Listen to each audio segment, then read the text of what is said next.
Welcome to another episode of Rip Off or Not. Disney has been hitting it big with their live-action remakes of their animated films.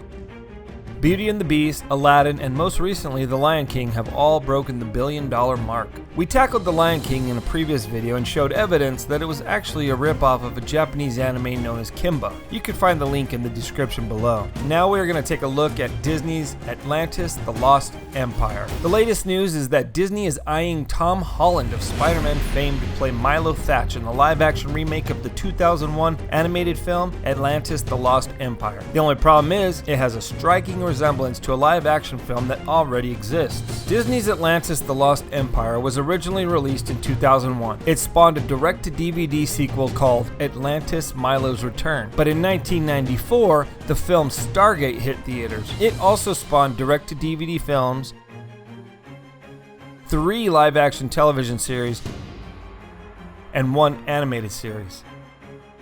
The main character in Atlantis is Milo Thatch, a cartographer and linguist who studies dead languages. He is a bookworm and a geek who wears glasses. In Stargate, the main character is Daniel Jackson. He's an Egyptologist and linguist who also studies dead languages. He's also a bookworm, and he's also a geek that wears glasses. At the beginning of both films, the main character is in a museum and giving a speech about their crazy theories. Milo's crazy theories are all about Atlantis, while Daniel's crazy theories are about Egypt. But Milo and Daniel are both considered pseudoscientists by their peers. Other scholars consider that their theories are just jokes.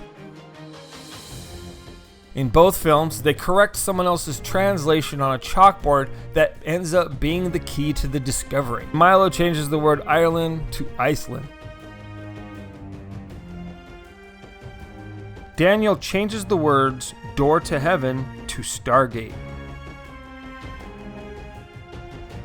One rainy night, a mysterious woman offers them both a chance to prove their theories are true.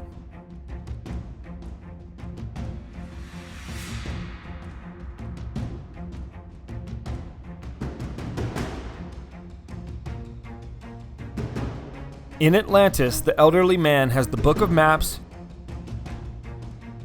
and a submarine known as Nautilus, which transports them to Atlantis.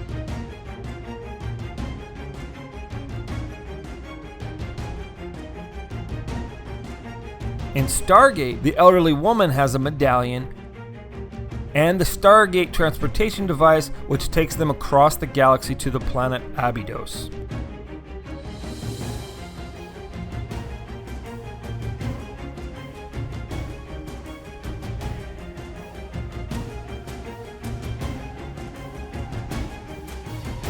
In both films, a team is organized to go on the expedition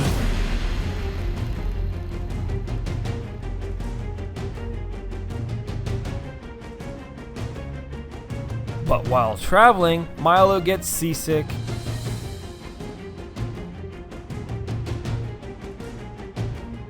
and Daniel has bad allergies. When they arrive at their destination, Milo and Daniel both come across the natives and are chosen to communicate with them.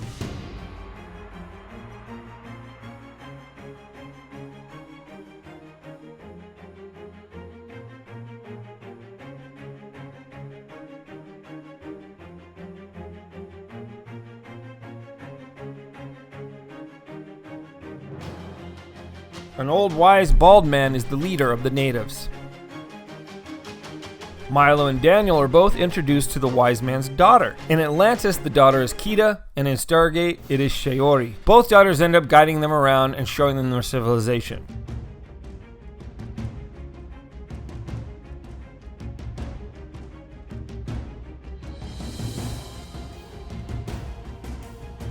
In both instances, it is discovered that the natives can no longer read. In Atlantis, it was simply forgotten. You mean you can understand this? Yes, I'm a linguist. That's what I do. That's my job. Now, getting back to my question. This, right here. You can read this. Yes, I can read Atlantean, just like you. You can't, can you? No one can.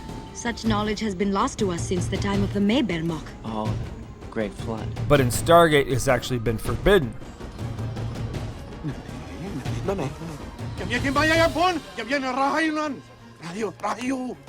What the hell's going on?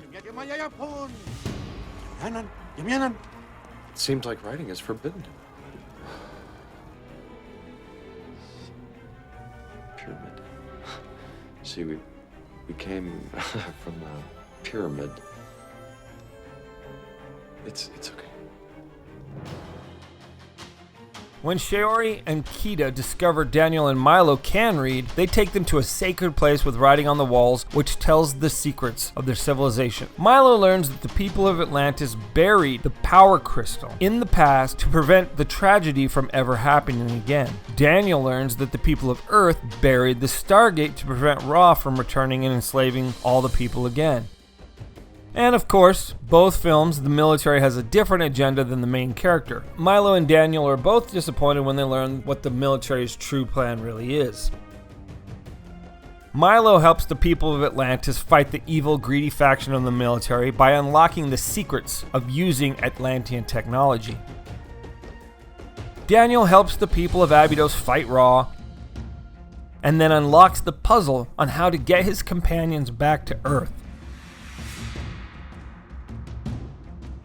In both films, the villain is killed trying to escape,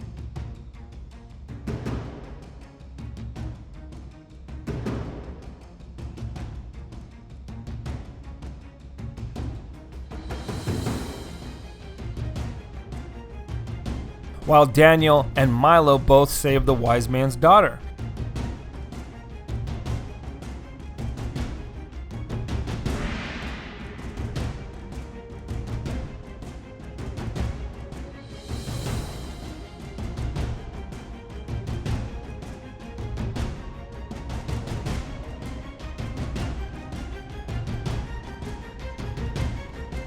After saving the legendary civilizations in both films, the leads Milo and Daniel have both fallen in love with the wise man's daughter and decide to stay instead of return home.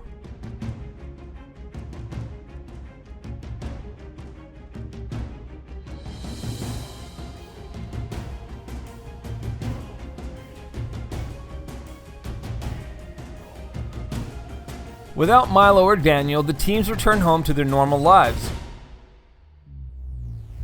But they lie to their superiors about what happened, and they claim that Milo and Daniel were killed.